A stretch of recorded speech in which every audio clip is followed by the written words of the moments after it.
শুভ সকাল আমার প্রিয় বন্ধুরা, কেমন আছো সবাই? আশা করছি যে যেখানে আছো ভালো আছো এবং সুস্থ আছো। বড়দের প্রণাম এবং ছোটদের অনেক অনেক ভালোবাসা দিয়ে আজকের ভিডিওটি শুরু করছি।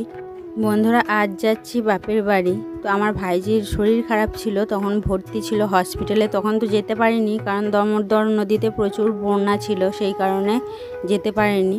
আর তোমাদের দাদাও তখন ছুটি পায়নি, সেজন্য আসা হয়নি। তো আজকেই যাচ্ছি, আবার ফিরে চলে আসব। আর দেখো নদীতে জল, দেখো অনেকটা জল আছে এখনও। তো আমরা আসার পর দেখলাম নৌকা চলে গেছে, ওই পারে আছে নৌকা। তো ওই পারের কিছু লোক নেবে, তারপর এই পারে আসবে, তারপর আমাদের নৌকাতে ওঠা হবে। আর এখানেও অনেকটা ভিড় হয়ে যাবে দেখতে দেখতে, যতক্ষণ দাঁড়িয়ে থাকবো।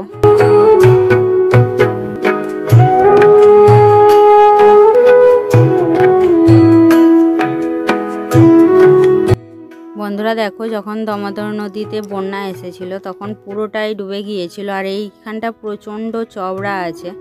আর ওই যে দূরে দেখতে পাচ্ছ নৌকা, তো নৌকাতে এখন লোক নিচ্ছে, তারপর লোক নিয়ে তারপর আসবে।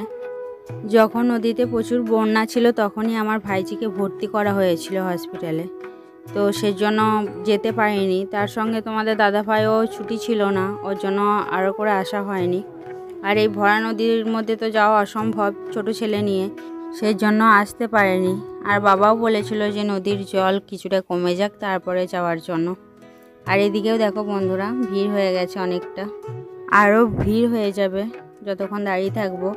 আর নৌকাটা এইমাত্র ছাড়লো, তো চলে আসবে, বেশি দেরি হবে না ছেড়ে যখন দিয়েছে।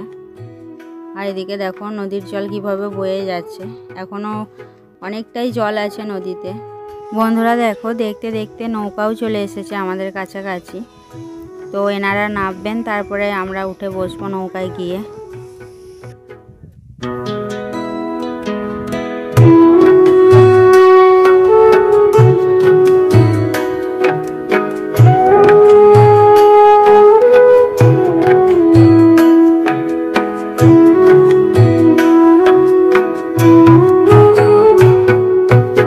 বন্ধুরা এখন নৌকায় উঠে বসলাম।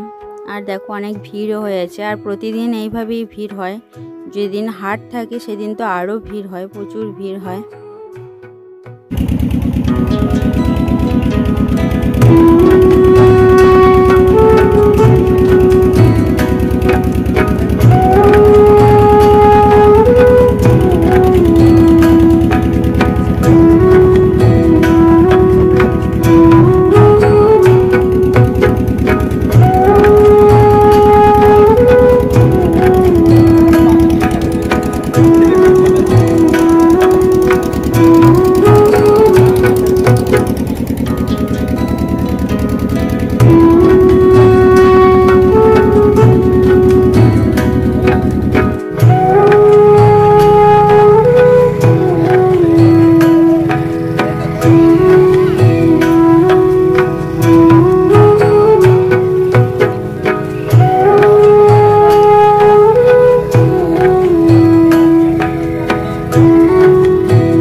বন্ধুরা নৌকা থেকে নেমে এখন হেঁটে হেঁটে যাচ্ছি, আর এখন অনেকটা হাঁটতে হবে।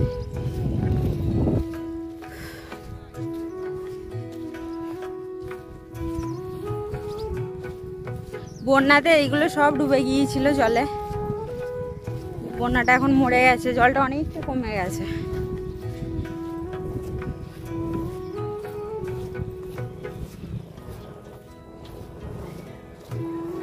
আর এইগুলোতে আগে চাষ করা হতো, এখনো করে, আলু বাদাম এসব লাগানো হয়। বন্ধুরা বাইকে এসে চেপেছি, আর এদিকটায় বাইকে যাওয়া যাবে ওর জন্য।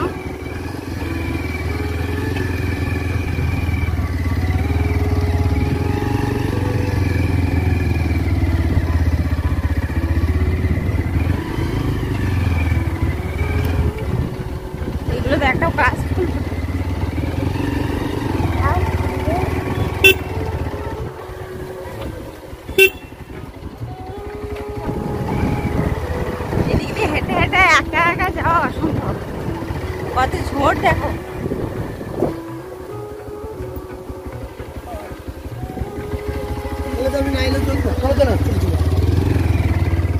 বাবা এসেছে আমাদেরকে নেওয়ার জন্য।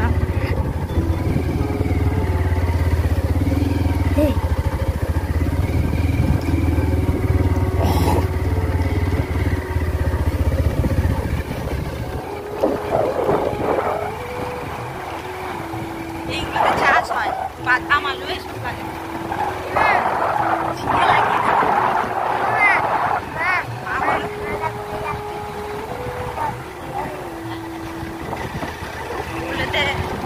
সব ছাগল গরু চড়াতে আসে।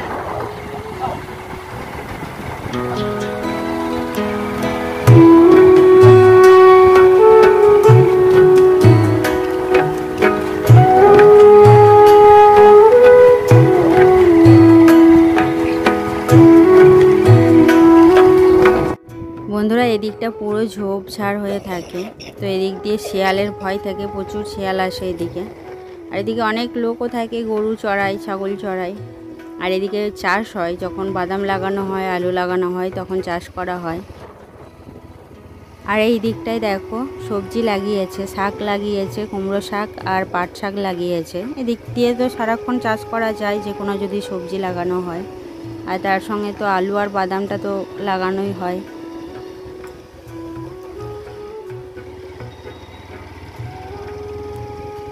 আর বন্ধুরা আমরা এরপর মেন রাস্তায় উঠব। তো এটা হচ্ছে আমাদের মেন রাস্তা, বাপের বাড়ি যাওয়ার রাস্তা।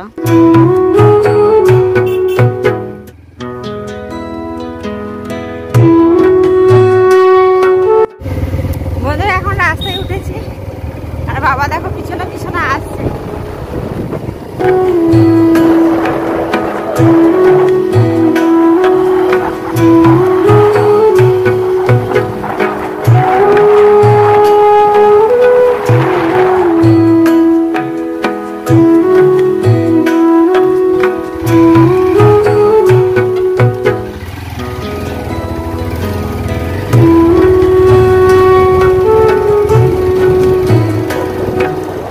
বন্ধুরা বাপের বাড়ি চলে এসেছি। তো জল খেলাম, জল খেয়ে কিছুক্ষণ বসে থাকার পর এদিকে দেখো মুড়ি দিয়ে দিয়েছে। তো পেঁয়াজি আর আলু ভাজা, তার সঙ্গে শসা। আর আমরা সকালেও কিছু খাইনি, খেয়ে শুধু চা খেয়ে এসেছিলাম, অনেক সকালে বেরিয়েছিলাম তো ওর জন্য। একেবারে এখানে এসেই সকালের খাবারটা খাচ্ছি। আর দেরি করে বেরোলে তো দেখলেই তো রোদ দিয়ে দিয়েছে, তার সঙ্গে ভিড়ও হতো, ওর জন্য সকালেই বেরিয়ে গিয়েছিলাম। বন্ধুরা এটা আমার বাপের বাড়ি। আর এই দিকটাতে কত সুন্দর হাওয়া দিচ্ছে, প্রতিদিনই তো হাওয়া দেয়, খুব সুন্দর লাগে হাওয়া দিলে।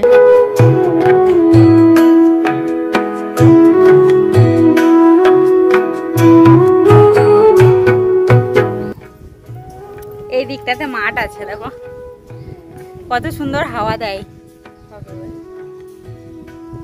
আর এই দিকটাই পুকুর, পুকুরে মাছ চাষ করা হয়, কিন্তু পানারি দেখো কত পানারি হয়েছে, প্রচুর পানারি হয়ে গেছে। আর দুটো পুকুর আছে, দুটো পুকুর একদম সমান হয়ে গেছে।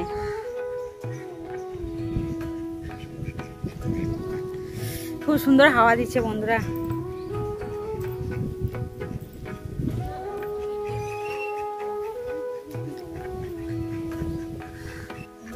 এইদিকে মাঠে দেখো ধান লাগিয়েছে, আর ওই দূর দিকে দেখো শসা লাগিয়েছে ওই মাঠটাতে।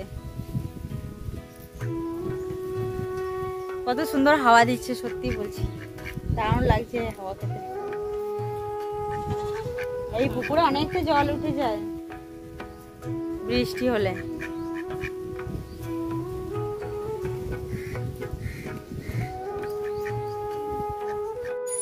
তো বন্ধুরা, তো এখানে এসে এই খবরটা শুনে আরও খারাপ লাগলো।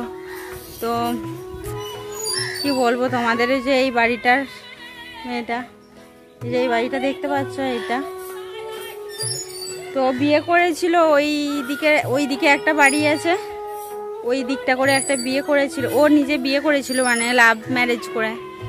কিন্তু কি আর বলবো, প্রথমে একটা বাচ্চা হয়েছিল, বাচ্চা হওয়ার পর আবার বাচ্চা এসেছিল।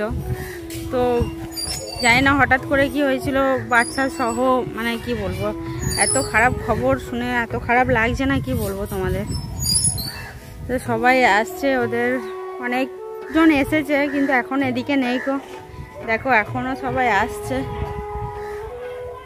সব কান্নাকাটি করছে সবাই, কিন্তু এখনো ছাড়েনি ওদেরকে। তো কাল রাত্রিবেলার 8টার সময় মারা গেছে শুনলাম। তো আমরা এখানে এলাম, বাবা তো বলেনি, যেহেতু টেনশন করব ওর জন্য বলেনি। তারপর এসে শুনছি যে এই ব্যাপার হয়েছে। আর শুনে সত্যি বন্ধুরা এটা খারাপেরই কথা, যে পেটে বাচ্চা আছে সেই অবস্থায় মারা গেছে। একদম এত খারাপ লাগছে কি বলবো তোমাদের।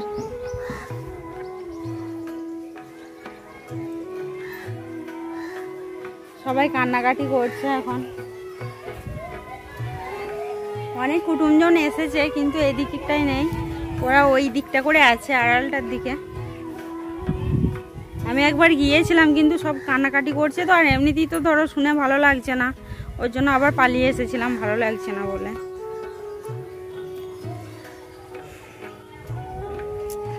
খুব খারাপ অবস্থা বন্ধুরা। বলছে নাকি, শুনলাম নাকি মাথা ব্যথা হতো, তো মাথা ব্যথা হতে হতে তারপরে বমি করছিল। এত বমি করছিল, প্রেশারটাও বলছে লো হয়ে গিয়েছিল, তার সঙ্গে মাথা ব্যথাও ছিল। যে হঠাৎ করে সেই দিন পরশু দিন বলছে নাকি খুব শরীর খারাপ করে গিয়েছিল, দিয়ে ভর্তি করেছিল হসপিটালে। তো ভর্তি করার পর কাল রাত্রিবেলায় বলছে নাকি যে বাড়াবাড়ি হয়েছিল, যে ওই খবরটা শুনতে হলো।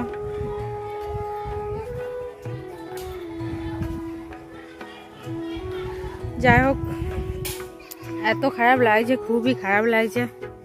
এখানে এসেও ওটা ভাইজি শরীর খারাপ ছিল সেই হিসাবে ধরো এসেছি, তারপরে এসেই শুনলাম নাকি এই অবস্থা। তো চলো, গিয়ে দেখতেও ভালো লাগছে না জানো বন্ধুরা, এত খারাপ লাগছে না। এবার আমাদের পাশের বাড়ি, আর ও তখন আমার কাছেই বেশিরভাগ, যখন ছোট ছিল আর কি তখন আসতো আমার কাছে। তারপর বিয়ে হয়ে যাওয়ার পর অতটা যোগাযোগ ছিল না আমাদের মধ্যে। তবুও এত খারাপ লাগছে কি বলবো, খুব খারাপ লাগছে ওর জন্য। আর বন্ধুরা দেখো, এটা আমার ভাইজি, তো এরই খুব শরীর খারাপ ছিল, হসপিটালে ভর্তি ছিল। তো তখন তো আসতে পারিনি সমস্যার কারণে, তো এখন কিছুটা হলেও সুস্থ আছে, আর কেমন হয়ে গেছে দেখো একদম। আর ও যখন ভর্তি ছিল তখন আমার প্রচণ্ড মন খারাপ হচ্ছিল, কিন্তু কিছু উপায়ও ছিল না আসার, ওর জন্য আসতেও পারিনি। এদিকে ওর খবর নিতে এসে তো আর একটা খারাপ খবর শুনলাম, তো মনটা আরও খারাপ হয়ে গেল। আমার বড়দা ওখানে আছে, তো ওকে ফোন করেছিলাম যে কখন আসবে সেটা জানার জন্য। তো দাদা বলল যে দেরি হবে অনেক। তো বন্ধুরা যাই হোক, এদিকে আমরা খেতে বসে গেছি, এখন বাজে 1:30। তো আজকে রান্না শাক ভাজা, বটবটি ভাজা আর একটা তরকারি, তার সঙ্গে মাছের ঝাল আর মটনের ঝোল হয়েছে। আর এই পরিস্থিতির মধ্যে এগুলো এনেছে, মটনটা বিশেষ করে। তো বাবা বলল যে জামাই অনেক দিন পর এসেছে, সেই জন্য এগুলো রান্না হয়েছে আজকে। তো যাই হোক বন্ধুরা, চলো এদিকে আমরা খাওয়া দাওয়া করে নিই। বন্ধুরা দুপুরের খাওয়া দাওয়া করার পর কিছুক্ষণ বসে তারপর বেরিয়ে পড়লাম। বন্ধুরা বাপের বাড়ি থেকে বেরিয়ে গেছে, নদীতে এসে পৌঁছে গেছি আমরা।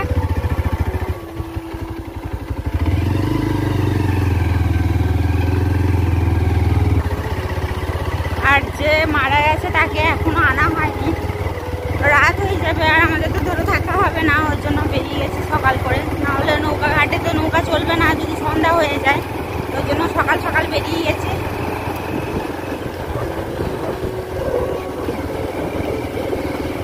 কটা বাজবে এখন?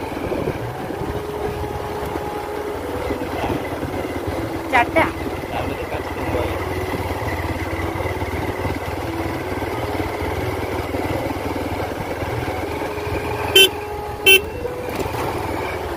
ছটা বেজে গেলে আর নৌকা চলে না, 4টা বাজছে এখন।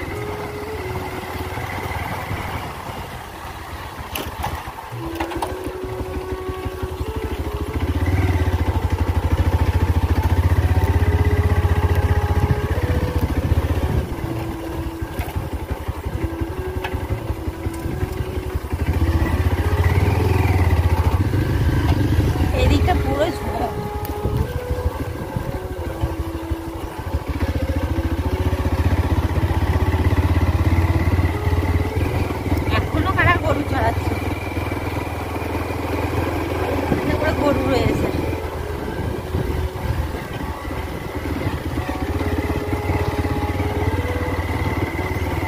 জলটা দেখা যাচ্ছে।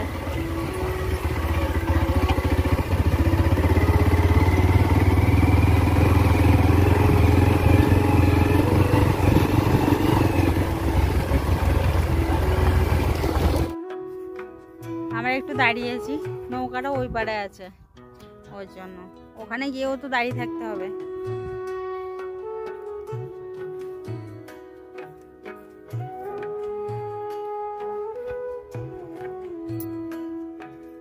এইগুলোতে না বাদাম লাগানো হয়, আলু লাগানো হয়।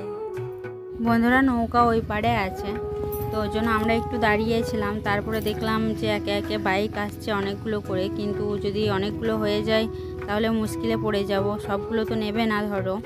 সেই জন্য আমি তোমাদের দাদা ভাইকে বললাম চলো আগে চলো, না হলে সমস্যা হবে। এখন প্রায় 4:30 বেজেই গেছে।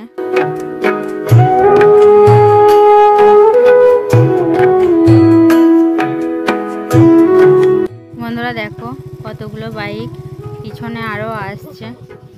তো এতগুলো বাইক তো একসঙ্গে চাপানো অসম্ভব, তার সঙ্গে অনেক লোকও আছে, প্রচুর লোক আছে ওদিকে বসে আছে।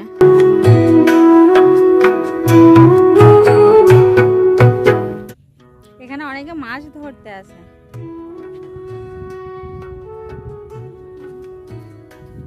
আমরা এর আগের বারে গিয়েছিলাম যখন ওই দিকটা করে, ওখানটা করে ব্রিজ ছিল একটা,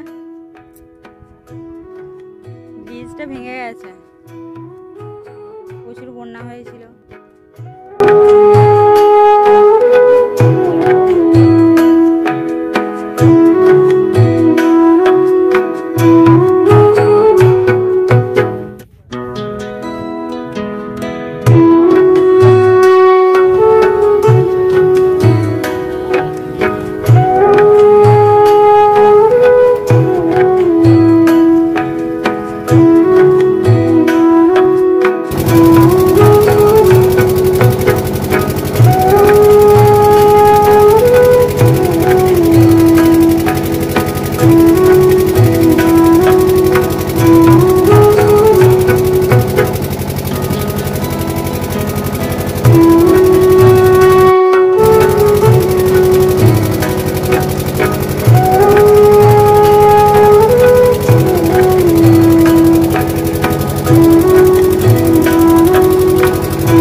বন্ধুরা নৌকার থেকে নেমে এখন রাস্তায় উঠলাম, তো নৌকাটা এখনও আছে, তো এখান থেকে আবার যদি কোনো লোক আসে তখন নিয়ে আবার ওপারে যাবে।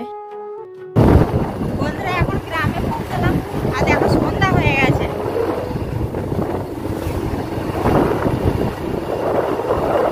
এখনো গ্রামেও ঢুকিনি, তো গ্রামের রাস্তায় যাচ্ছে।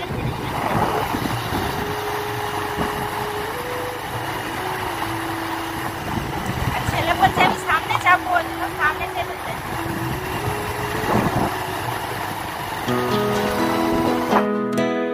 বন্ধুরা বাড়ি এসে কিছুক্ষণ বসে তোমাদের দাদা ভাইয়ের জামাগুলো গুছিয়ে নিচ্ছি, কারণ ভোরে কাজে চলে যাবে। আর ওদিকে বাবাকে ফোন করেছিলাম, আর ওই খবরটাও নিলাম যে ওরা কখন ফিরবে হসপিটাল থেকে। বললো যে দেরি হবে, অনেকটা রাতও হয়ে যাবে।